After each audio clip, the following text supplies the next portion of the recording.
path for tabling a new budget. The minister will now table the revised budget on the 21st May 2025, and Parliament will adjust its program to ensure full compliance and legislative timelines, finalizing the budget before the end of July 2025. Once again, the ANC has led society through a difficult moment with discipline, political clarity and maturity. We did not yield to populist noise. We did not collapse under pressure. We listened to the people, engaged the opposition, and acted in unity with others, and not claim easy victories, to ensure that this budget remains transformative, redistributive, and growth-focused. We will not allow the National Democratic Revolution to be undermined through backdoor austerity, nor will we allow the legacy of the liberation movement to be diluted through short-term compromises. The Freedom Charter remains our lodestar, and this budget reflects that. Let the message be clear: the ANC governs for the people, with the people, and in service of the people. The revised fiscal framework should be a progressive tool that will deliver jobs, strengthen public services, and uplift the poor. As the nation prepares to celebrate Workers' Day tomorrow, the ANC will continue to defend the hard-won labor rights that generations of workers have fought for. We call on our people to join the Workers' Day rallies organized by COSATU throughout the country and other unions, and to recommit to the principles of dignity, equity, and justice in the workplace. Our steadfast rejection of the DA's attempt to use the VAT increase as a political extortion underscores this commitment. Behind the scenes, the DA was not only bargaining for budget concessions, they were pushing for a new labor regime that will allow employers to dismiss workers without due process, dismantle affirmative action, and roll back transformation. We will not relent in defending the progressive, legal, and constitutional framework that protects workers today. We will never allow the working class to become collateral damage in budget negotiations. Instead, the ANC will continue to champion a growing, inclusive economy that brings more South Africans, especially young people, women, and rural communities, into the labor force with dignity and security. It is in this spirit that we denounce the DA's court challenge against the Employment Equity Act. It is not only a legal maneuver, it is a calculated political stunt launched on the eve of Workers' Day, aimed at reversing 3 decades of democratic gains. These are the people yesterday who said they are opposed to VAT increase because they are defending the poor. The next day they wake up, they are in court, and what are they doing in court? They are attacking employment equity. What is employment equity? And who benefit out of employment equity? And why would you challenge it and want it to be reversed? It is these workers. It is the rights of the dispossessed over the years that we fought for and that we will defend. We will defend these rights even through the government of national unity, as we do today. And we will do that even tomorrow when we celebrate the Workers' Day. This is part of a broader pattern. As we warned ahead of 2024 elections, the DA has consistently opposed transformative legislation. The Bella Act, the NHI Act, the Expropriation Bill, and now the Employment Equity Amendment Act. Just on the eve of Workers' Day, they are in court, all of which seek to restructure power, ownership, and access in our society. The DA's hatred for transformation has become shameless. In the Western Cape, Under the DA leadership, employers are advised not to comply with equity legislation, and South Africans are told not to expect preference in employment. An illegal and immoral policy that betrays the principles of common citizenship and constitutional redress.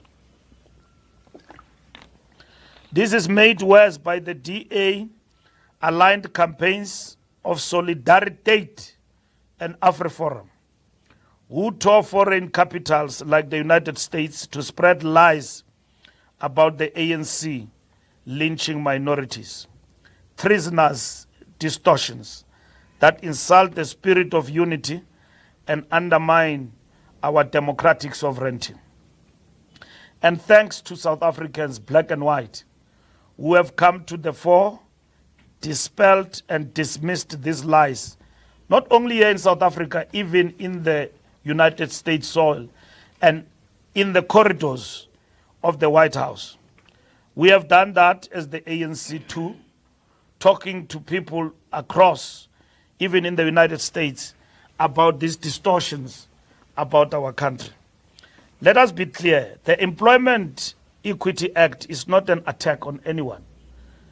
It is a constitutional imperative.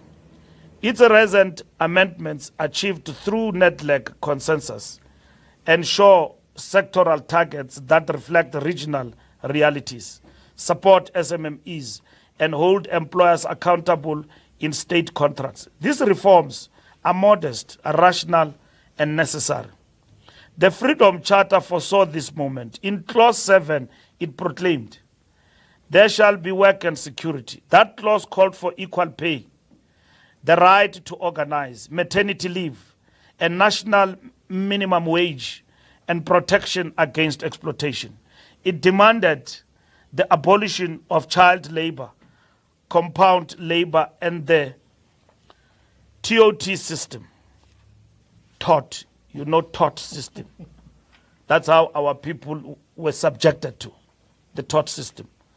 The ANC's revolutionary duty is to implement that vision, not to debate it with the reactionaries. We will stand with COSATU, the South African Communist Party, and all progressive formations in resisting this desperate assault by the DA. Through this act, they are drifting from the spirit of the government of national unity and positioning themselves outside the project of nation building and shared prosperity. Transformation, equity, and diversity are not up for negotiations. We will not surrender to elitist apartheid nostalgia or legal posturing. As an organization rooted in the struggle of mine workers, farm workers, domestic workers, teachers and nurses, the ANC reaffirms all shall share in the country's wealth.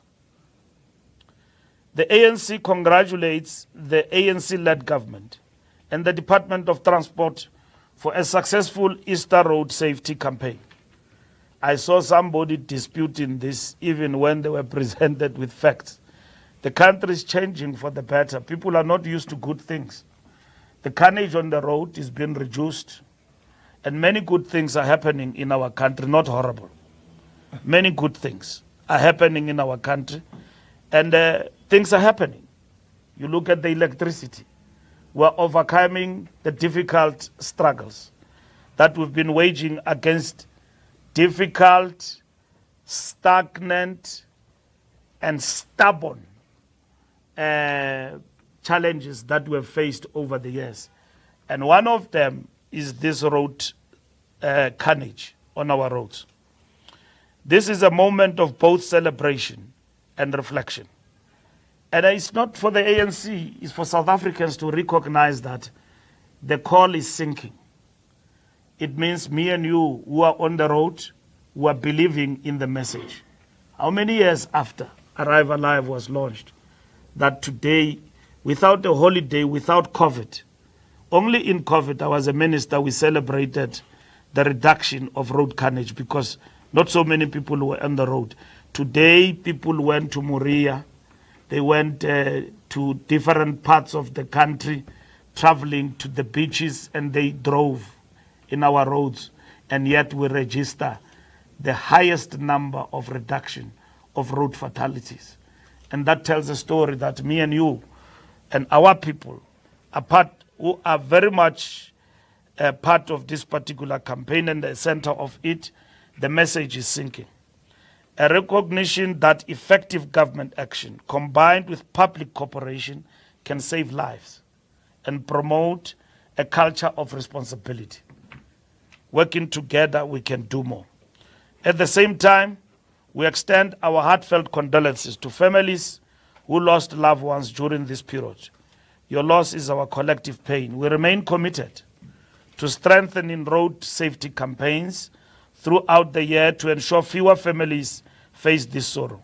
The struggle continues, and through this people's budget, we deepen the path to a more just, united, and prosperous South Africa. I thank you. Thank you very much, Comrade SG. I will at this stage take questions.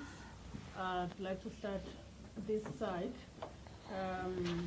We will direct some of the questions, most of the questions, to comrades who are seated here with me.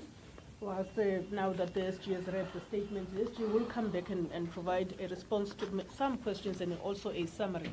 But let me take the questions. I'll start with you, my sister, to right at the corner, followed by Sunday World, followed by SABC. Well, I see two SABCs. Okay, in that order. Thank you. Thank you, Mrs. Mafini. My name is Amanda Khoza. I work for Geopolitical. I have two questions for the ANC. What lessons has the ANC learned over this whole budget debacle? And given the opportunity to do things differently, what would the ANC do? The second one is there've been calls for the minister to resign. I'd just like to get your comment on that. Thank you very much. Sunday World. Thanks. My name is Mawande. Sunday World. Probably as a starting point to emphasize the question of my colleague Amanda, the last question, to be more pointed, if you say Minister Odongwana must not resign with the degree of the ANC, what are the reasons thereof? Do you accredit the mess to him as a person? Because, I mean, it can't be, both can be right. It can't be right, the ANC can't be right, and Minister Odongwana can't be right in this cycle. One must be wrong, and if it is Minister Odongwana, must he fall? If you say he can't fall, must the ANC fall? And then what is the update on the dispute lodged on the Limpopo Regional Conference in Pitamukaba, if there's any update in that regard? Mr. Barula, you also mentioned the issue of the SRD grant, and which will actually become the basic income grant. People say this is a language of a party that doesn't have a real plan to create sustainable employment, because I'm sure all of us would agree that a welfare state is not something that we should be espousing of 30 years and counting into a democratic dispensation. What do you say to those critics? It's not me, critics, I'm just representing their views. And then Mr. Barua, you also say that you will not allow the MTR to be undermined through backdoor austerity. Who is bringing this backdoor austerity? Because you see, with this genuine thing, you never understand who you are criticizing. Because, for instance, it's Mr. Golongana who's your deployee at National Treasury. Is it him who's bringing backdoor austerity? Is it the DA? If it's the DA, how? Because the DA is not the minister of... By the way, Mr. Barua, you are complaining so much about the DA and apartheid, nostalgia, all these strong words that you use. Why don't you just get out of this marriage? I mean, I've never seen such a messy marriage. All marriages are not perfect, but this one, seriously, is very toxic. But you continue with such people. Why don't you just dump the DA and see if, I'm not saying choose MKP or EFF, choose someone. By the way, I've done the numbers. You can govern without the DA, MKP, and EFF. Why don't you take that option? Thank you very much. Thank you very much. I see your colleagues are fascinated. But I will proceed. No, it wasn't City Press, it was SABC, followed by... Yeah, but we need real newspapers. City Press, please. We don't need gossip here. City Press. Come, City Press, please. I was next. Yeah. No, I'm joking. You can go ahead, my sister. We are asked them, Kazela. Okay, it's very short, and it's a follow-up on what Mawanda was talking about. You're so scathing about the DA. But isn't this really just to spin or detract from the fact that this party has given you guys a bloody nose and have exposed your hypocrisy? You were quite happy for the poor and the vulnerable to pay extra in terms of an increase in VAT, and they said no. They're going to be able to claim the fact that they've been looking after the poor, and now you're trying to say that you have some kind of a victory, and that you are the very people who wanted everybody to actually pay more. And as he says, it's not as if you have to be in this marriage with them. Why do you continue with them when you have got such a low opinion of their anti-transformation agenda? Thank you very much. Just to follow up, Natasha Brief here from SABC News. I may have heard wrong, but I think this is, Zuko, if you can answer this question, because you're the head of the Economic Transformation Committee. So the ANC just said that